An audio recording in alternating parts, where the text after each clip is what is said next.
¿Qué tal? ¿Cómo estás? Yo soy Luis Miranda o Teacher Luis Miranda y el día de hoy te voy a contar una historia que muchos me han estado pidiendo y esa es la historia de cómo, cuándo y dónde aprendí a hablar inglés.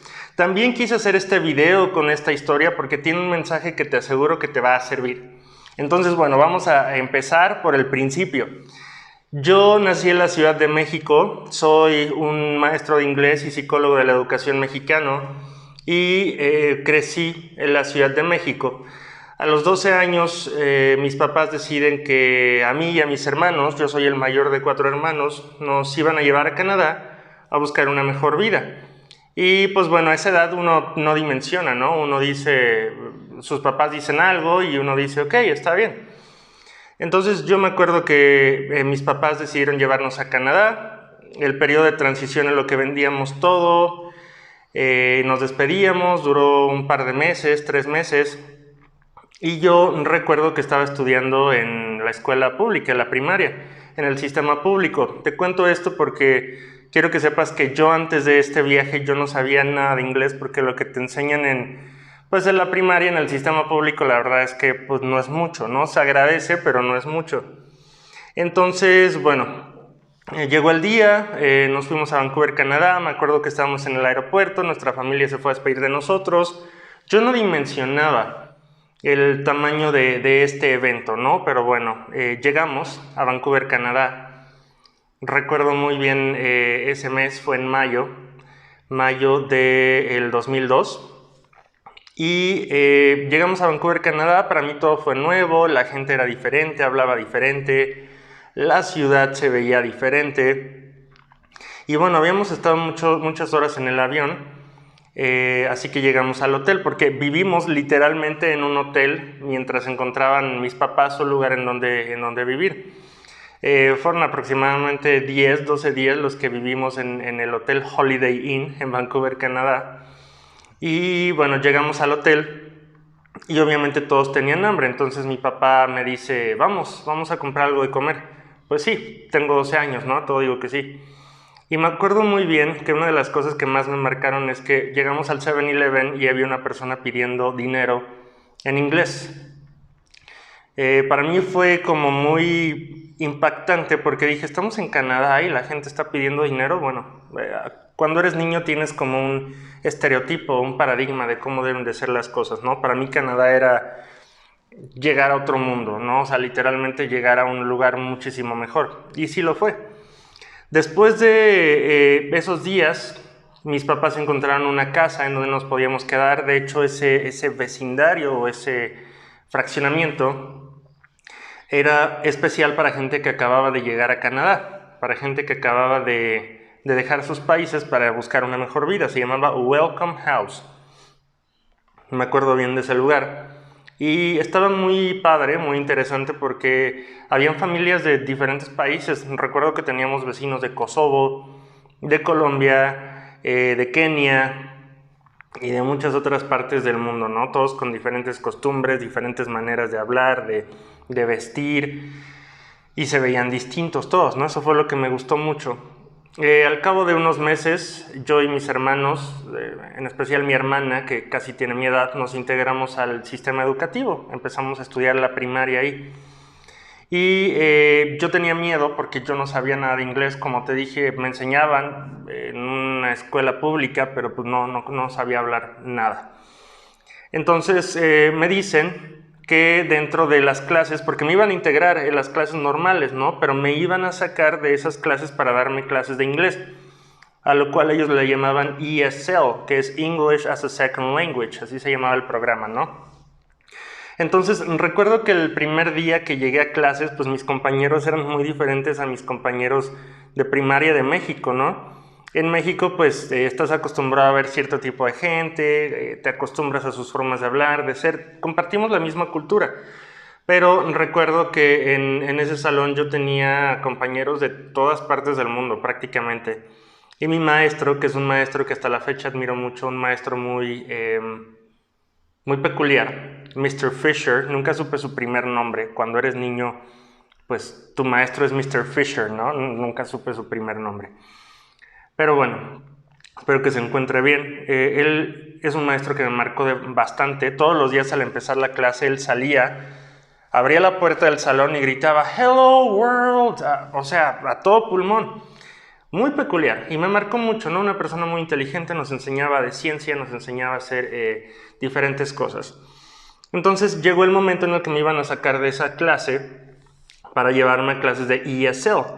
Y yo en mi paradigma infantil, en mi manera de ver las cosas como niño, yo dije, ok, mi maestro tiene que... Eso era automático, o sea, ni siquiera lo pensé. Te mentiría si te dijera que lo pensé en automático. Yo decía, mi maestro va a ser un canadiense. Yo lo pensaba así, o una canadiense. Va a ser una persona nativa, ¿no? Yo lo daba por default. Como que cuando vas al cine ves una película, así yo lo tomaba. Entonces me sacan de clases, me presentan con mi maestra y me llevó muchas sorpresas, muchas sorpresas. Y esta es la parte interesante de la historia, esta fue la parte que me marcó. Mi maestra, te digo, yo no preguntaba por sus primeros nombres, era Mrs. Habib. Mrs. Habib. Era una señora, yo la veía así de niño, tal vez en sus 45, 50 años. Y iba a ser mi maestra de inglés, Mrs. Habib, una persona que no se veía como lo que yo pensaba que era un nativo canadiense. Mi segunda sorpresa fue que cuando ella hablaba inglés, se presentó conmigo, se presentó con un acento. No hablaba inglés como los nativos, como los que yo veía en la tele. Ella hablaba inglés con un acento de la India. Entonces a mí me causó mucha sorpresa, mucha sorpresa. Cuando eres niño, pues esperas que el mundo sea de una forma y no estás preparado para ver que el mundo puede ser de otra forma. Y mi tercera sorpresa fue cuando ella me empezó a dar clases. Automáticamente yo supe que ella dominaba el idioma. Dominaba el idioma. Entonces yo después empecé a analizar, ok, el sistema educativo canadiense quiere que yo sepa hablar inglés. Sí, quiere que yo sepa hablar inglés para que yo pueda funcionar de manera adecuada en la economía canadiense, primero en el sistema educativo y después integrarme a la vida laboral. Es obvio que les interesa que se me enseñe a hablar el idioma de manera adecuada. Mi sorpresa fue que ella dominaba el idioma y me acuerdo mucho de una lección que me dio, sin entrar a temas técnicos, tengo muchos videos sobre ese tema. Me estaba enseñando cómo cuando se ponía un auxiliar en pasado, did, el verbo ya no se conjugaba a pasado, quedaba en forma simple. Me acuerdo mucho de esa lección, ella me dio muchísimas lecciones, pero para mí fue una revolución en mi mente porque yo dije, me estás diciendo que para hablar inglés bien, para dominar el idioma, no tienes ni que verte como un canadiense, lo que yo pensaba. No tienes que hablar como un canadiense y puedes dominar el idioma sin tener esas características. Para mí fue una explosión mental. Y me encantaba la forma en la que Mrs. Habib desmenuzaba el idioma componente por componente y lo sabía explicar. Y de hecho, yo estoy seguro que mucho de lo que yo sé hacer hoy como maestro se lo debo a ella en cuanto al inglés, porque ella me enseñó cómo manejar los componentes del idioma como si fueran piezas de Lego y las puedes poner a tu antojo siguiendo algunas reglas. Pasó el tiempo, a los 3 meses yo ya estaba hablando inglés, claro que cometía fallas y lo fui perfeccionando porque yo seguía estudiando. Entonces aquí rompí como el primer mito, ¿no? De vete a un lugar en donde hablen inglés y aprendes. O sea, sí aprendes, pero tienes que estudiarlo para poder evitar cometer fallas, ¿no? Hay mucha gente que se va a vivir a países donde hablan inglés 20, 30 años y no hablan inglés bien. Entonces esa fue otra de las cosas que se me quedaron muy presentes. Pasaron los años, yo hice mi vida, hice mis amigos, yo ya hablaba inglés bien, ya podía mantener una conversación bien. Recuerdo que mis papás, yo era el que aprendí más rápido, después mis hermanos me alcanzaron. Y mis papás me mandaban a hacer todo, ¿no? Porque a ellos les daba pena hablar inglés, entonces me mandaban. Y eso me sirvió mucho para practicar. Otra de las cosas que te quiero contar, que van dentro de esta historia, es que todo el mundo tiene miedo de ser criticado cuando habla inglés. Me di cuenta cuando viví en Canadá, me he dado cuenta en mis viajes en diferentes ciudades en el mundo. No importa de dónde seas, el inglés impone, el inglés es un símbolo de estatus. Y la gente tiene miedo a equivocarse, ¿no? Entonces yo me acuerdo una vez que estaba en clase y el maestro me preguntó algo y yo dije, I don't speak English. Y se voltea un compañero que estaba enfrente de mí y me dice, You are speaking English. Y dije, sí es cierto, ¿no? Yo no lo conceptualicé de niño tan profundamente, pero dije, sí es cierto, tengo que hablar inglés. Y eso fue lo que me ayudó. Posteriormente, pues duramos algunos años ahí. Mis papás decidieron regresar a México por cuestiones familiares. Y despertó un gran interés en mí. Ese interés que había despertado Mrs. Habib en desmenuzar el inglés seguía en mí, ¿no? Yo seguí con mi vida, empecé a estudiar psicología y recuerdo muy bien el momento en el que yo dije, la psicología y la enseñanza del inglés se pueden conjuntar, se puede hacer algo. Entonces me pasé años probando y fallando en una metodología que pudiera mezclar técnicas, principios, instrumentos de la psicología, la psicoterapia y la neuropsicología educativa. Y lo logré a tal punto que hace 8 años y medio fundé mi escuela, que se llama Sunman English. Mi primer cliente grande fue una empresa japonesa con la cual sigo trabajando. Una empresa internacional que tiene, el grupo de esa empresa tiene muchísimos años en existencia. Entonces es una empresa que para mí significó un parteaguas. Después de ahí fui obteniendo más empresas, entonces empecé a trabajar con clientes grandes. Me fui expandiendo, empecé a contratar gente porque yo ya no podía solo.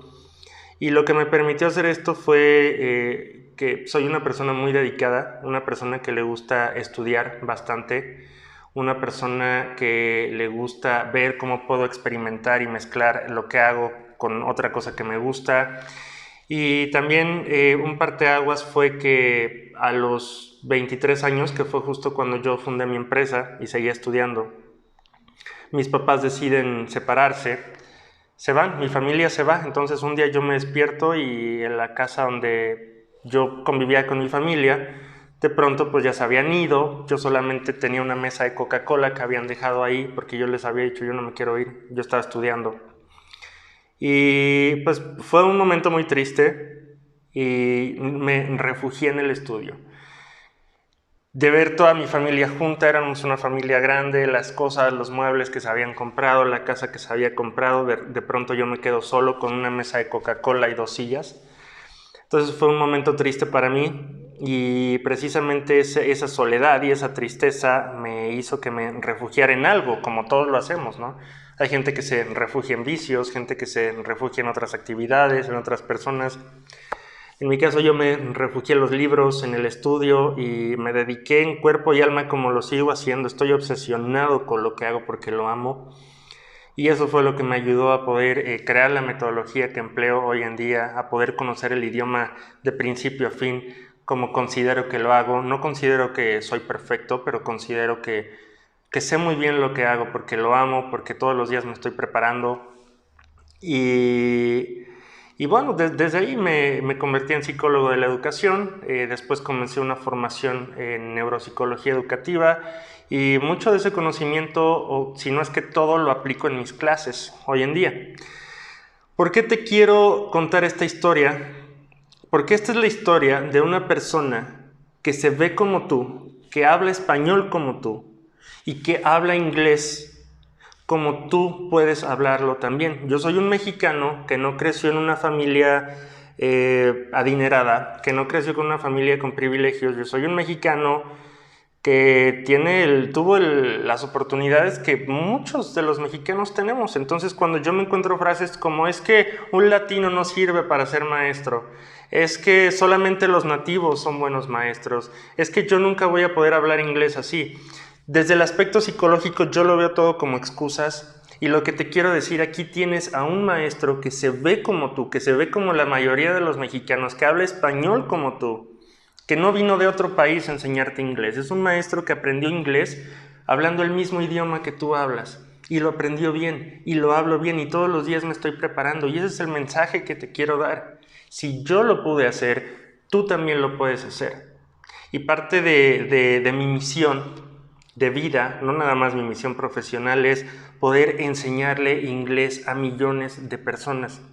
poder enseñarle inglés a personas como tú que piensan que nunca van a poder hablar inglés, que hablar inglés es dificilísimo y que te lleva décadas dominarlo y que nunca lo vas a poder hacer. Esa es mi misión, demostrarte a ti y a otros millones de personas que sí, como lo he hecho con miles de personas y clientes de empresas internacionales hasta la actualidad.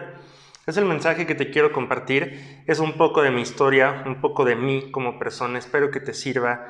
Conclusión, tú puedes aprender inglés, yo pude, yo lo logré. Quítate esos prejuicios que tienes en la mente que solo una persona que se vea de cierto aspecto, solo una persona que venga de cierto lugar puede hablar inglés.